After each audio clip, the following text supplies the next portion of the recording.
Terus kemarin untuk soal akuntansi, kan saya sudah memberikan tugas, memberikan soal berbentuk seperti ini kan. Nah, untuk soal yang nomor satu ini, salah satu prinsip laporan keuangan adalah tidak boleh tergantung pada kebutuhan dan kemauan pihak tertentu.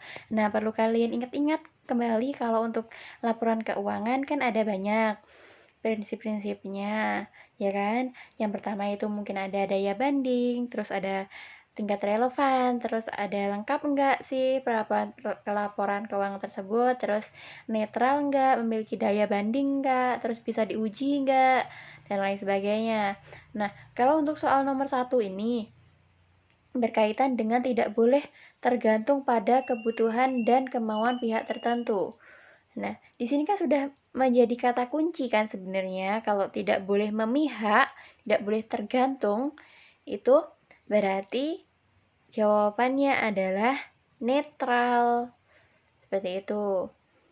Terus kalau misalkan daya banding berarti ada pembandingnya, ada laporan A dan juga ada laporan B yang bisa dibandingkan.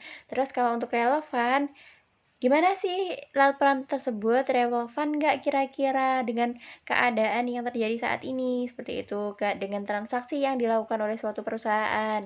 Seperti itu. Terus kalau misalkan untuk lengkap sendiri, yang namanya laporan keuangan itu harus lengkap. Maksudnya, dimana kalau misalkan kita mengeluarkan beban, jadi kita tuliskan beban sejumlah berapa. Kalau misalkan kita beli perlengkapan atau peralatan itu pun juga sebanyak berapa, itu pun juga harus dituliskan secara mendetail seperti itu.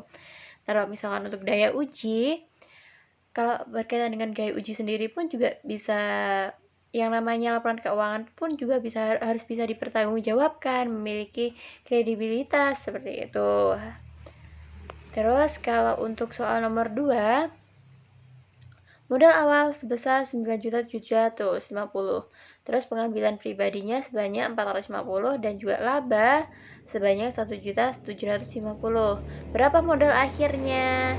Nah, ini berkaitan juga dengan materi yang sudah saya share ke Google Classroom kalian, berkaitan dengan rumus-rumus dalam laporan keuangan. Dimana kalau untuk soal nomor 2 ini gimana cara menjawabnya?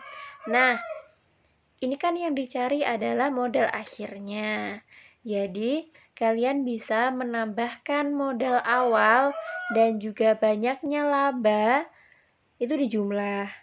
Kemudian, berhubung ada pengambilan pribadi atau prive, berarti kan prive ini mengurangi modalnya kan, mengurangi jumlah modal dan laba kan. Ya udah, yang namanya modal awal ketika sudah dijumlahkan dengan laba, itu hasilnya bisa dikurangi dengan prive ataupun pengambilan pribadi.